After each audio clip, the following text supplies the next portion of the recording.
Hey there, how are you? E aí, pessoal, tudo bom? Hoje a gente vai ver uma dúvida muito comum que eu vejo durante as aulas, na internet também, que é quando a gente vai usar o do, o does, o did, nas perguntas, nas frases negativas também, quando que a gente vai usar, beleza? Então, vamos começar explicando que o do, o does, o did, eles são auxiliares, verbos auxiliares, ok? E o que significa ser um verbo auxiliar? Eles vão auxiliar, eles vão ajudar a fazer frases na negativa e frases na interrogativa, perguntas no inglês, ok? Então, eles vão ajudar nesses dois pontos, fazer frases negativas e fazer perguntas também, tá? Por isso que eles chamam verbos auxiliares, eles auxiliam, eles ajudam. Mas o do e o does a gente vai usar no presente, no tempo presente, ok? Então, coloca ali presente. E o did a gente vai usar no passado, ok?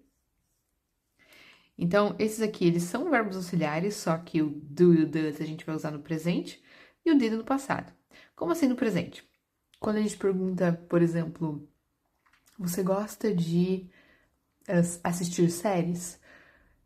Você gosta de ir pro shopping? Ou você estuda de manhã, você trabalha aos sábados? Esse tipo de pergunta, a gente vai usar o do ou does para fazer a pergunta no presente, né? Só que, um detalhe, os dois são para o tempo presente. Só que o do, a gente vai usar para algumas pessoas, certo? Então, para I, you, we e they. Enquanto does, a gente vai usar para he, she, it. Ele, ela. E ele e ela para coisas, objetos e animais, né? He, she, it. Ok? Então, o do, a gente vai usar o do para essas pessoas. E o does para essas pessoas. Ok? Enquanto o did, a gente vai usar o did para todo mundo.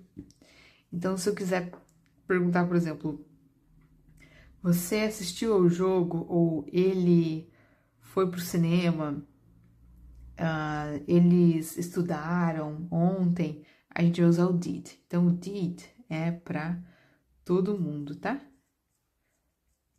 Aqui eu só vou escrever para você também escrever no seu caderno, tá? Porque assim, quando a gente tem o visual, a gente grava muito melhor, tá? Por isso que também eu tô fazendo com cores diferentes, para você gravar melhor também, tá? Então é interessante.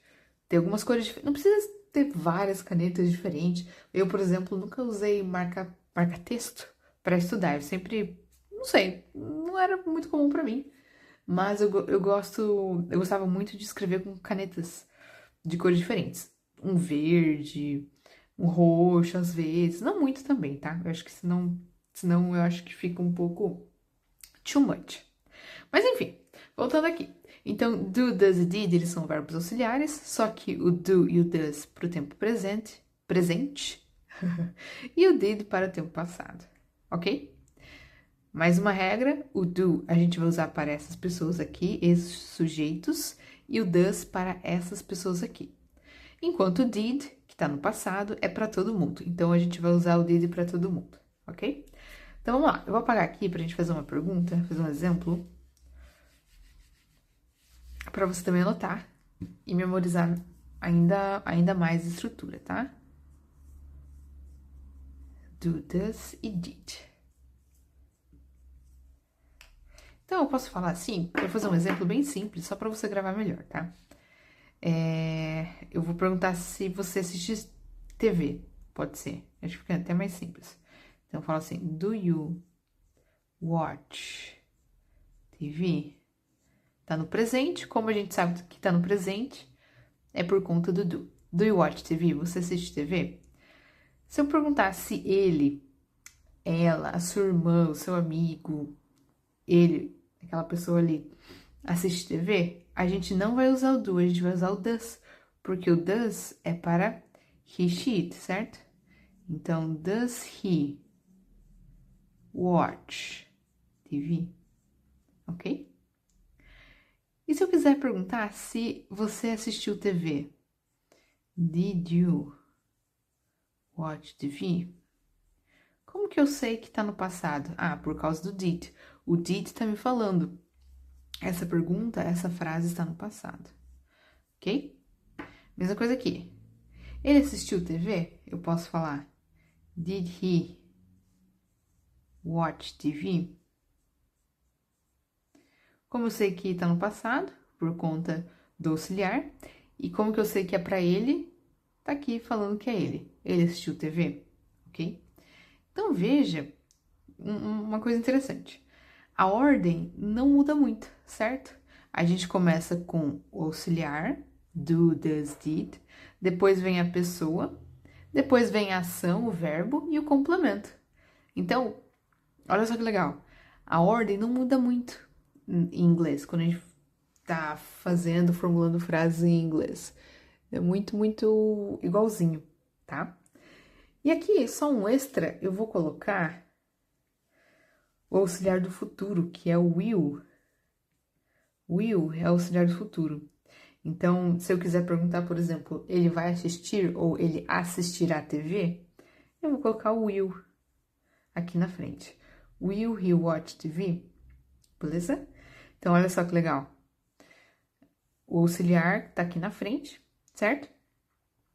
E a gente pode mudar o tempo da pergunta só mudando o auxiliar. Se eu quiser no presente, eu coloco do. Se eu quiser no passado, eu coloco did. Se eu quiser no futuro, eu coloco will. E só que no presente a gente vai ter que prestar um pouquinho mais de atenção na pessoa. Se é he, she, it, coloco does. As outras pessoas a gente coloca o do. Então aqui é só um asterisco para lembrar, mas também não é muito difícil, tá? Ok? Bom, pessoal, é isso. O vídeo de hoje era para tirar essa dúvida de quando usar o do, o does, o did. É interessante escrever, praticar para se memorizar e sempre usa, tá? Sempre que você aprender uma coisa nova, comece a usar, comece a praticar, porque é assim que a gente memoriza, beleza? Então, para terminar aqui o vídeo, curta, comente e compartilhe, beleza? Qualquer dúvida deixa aqui nos comentários também. Veja aqui embaixo os links que a gente está disponibilizando. A gente tem um livro digital bem bacana com todas essas explicações. Então, a gente também já tem um material sobre isso, tá? Com muitos exercícios, com atividades, com textos para você ver o uso em contexto. Então, tá bem bacana o material, só dá uma olhadinha. Eu acho que o nome do livro, se eu não me engano, é Tempos Verbais. Tempos Verbais. Então, são todos os tempos verbais em inglês. Beleza? É isso aí, pessoal. See ya, get on board, bye!